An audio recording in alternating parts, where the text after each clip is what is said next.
Coach Lance here with CFSJ's Inside the Box. Whether you have tight times or tight spaces, we've got you covered. What you're about to follow along with is a 1-hour class shrunk into a 10-minute video. How do we do it?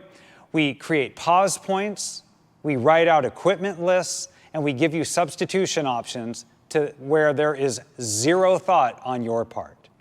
So whether you have a hotel room, a hotel gym, or you're lucky enough to be outside, we're going to give you that great CFSJ feel when you're not at CFSJ.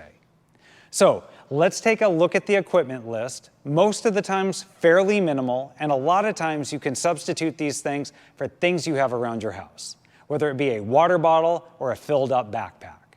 So let's go ahead and grab your phone, let's check out this equipment list, and let's get going.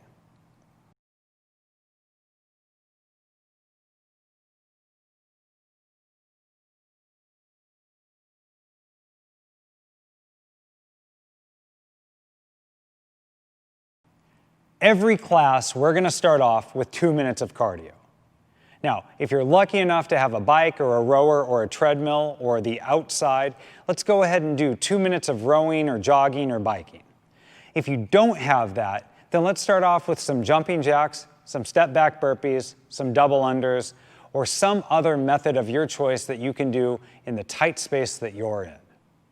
If you need a suggestion, let's go ahead and do step back burpees.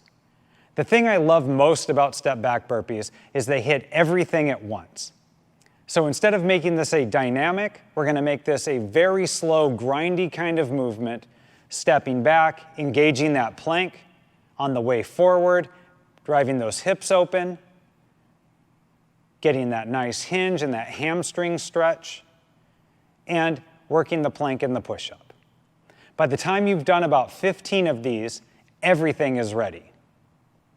Now again, it's your choice, so let's go ahead and start those 2 minutes now.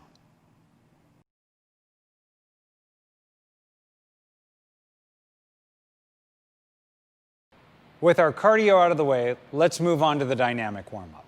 Today we have 4 movements that are going to get the core and the shoulders ready for today's workout. Starting off with the Spider-Man double twist. From the plank position, we're going to go ahead and bring that right foot forward to right hand.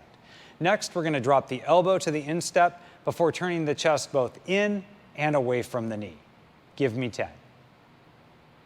Next, we're going to lay back into a prone position, face down, arms wide, bringing left hand into left shoulder, pushing into right shoulder as we twist the body for a big chest stretch. Now, if this is early in the morning, be a little gentle on these first couple, 10 total. And last, bootstrap to overhead. A little bit of a challenge here. Coming down deep into the squat, grabbing the toes, pushing the elbows into the knees, prying the shoulders up, chest up. Realize that your 10th rep is going to look by far better than your first. Struggle with it, it's a warm-up. Go ahead and give me 10 of each of these, and I'll see you back at the next section.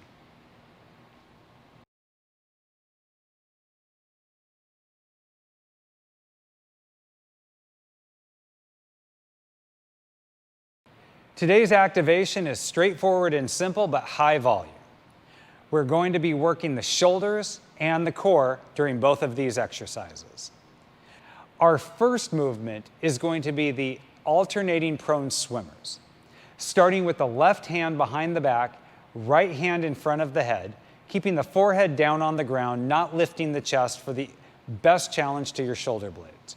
Pinching the shoulder blades, bringing the right arm back and sweeping the left hand in front of the head. Give me 20 of these.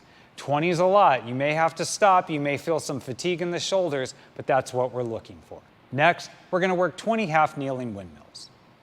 Starting with the right knee forward, make sure that your foot is stacked under your knee.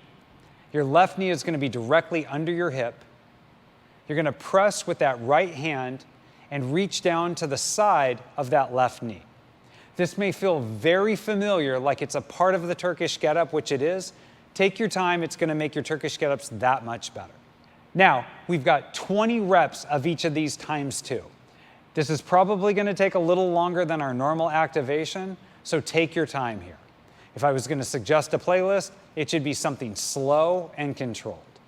Let's go ahead and take our time, begin now, and I'm going to see you at the next section.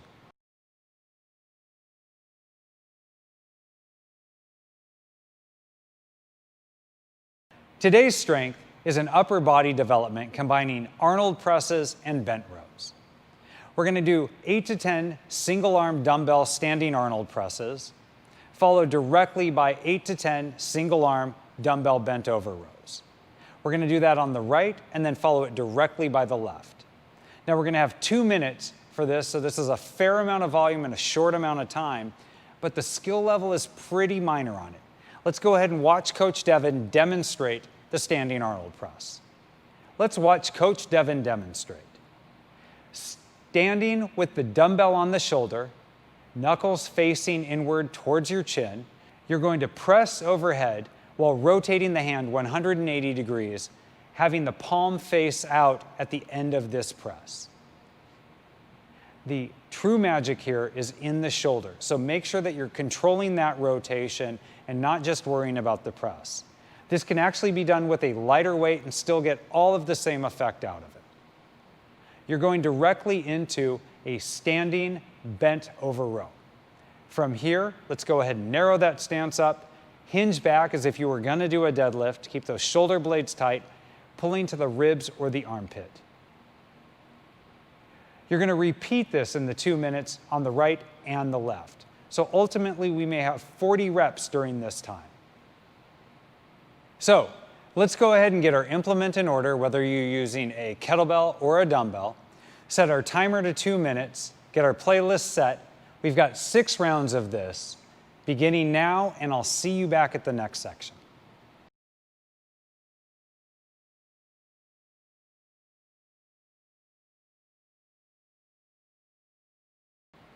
Now let's talk about that Metcon.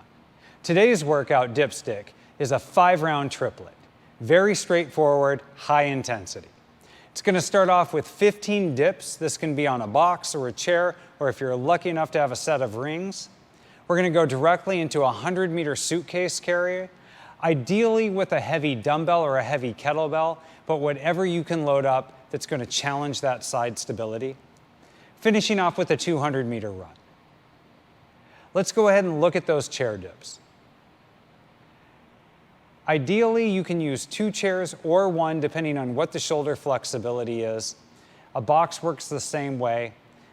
You can make this easier or harder by either lengthening your legs to make it harder or bend the knees to take body weight off and allow the legs to do a little bit of the work. Ideally, you want to choose a variation that's going to have you break this into no more than 3 sets. Ideally 2. Next, we've got the 100-meter suitcase carry. Now, if you don't have room to do the 100 meters, this can also be done as a suitcase lunge. We're going to do 15 each side. And last, we've got a 200-meter run. This 200-meter run, if you don't have space or you don't have a treadmill, can be converted into about a 1-minute bout of cardio. This is proper enough for jumping jacks or burpees or double unders if you have them. Don't choose a skill movement that you don't have where you're going to spend more time looking at the rope than actually turning it. Now this is a 5-rounder, meant to be all out intense. Once you get past the dips, everything else should be straight ahead and just a battle of you and your will. So let's go ahead and find a playlist that's going to get you motivated, set an upgoing timer, and we're going to get started in 3, 2, 1, go.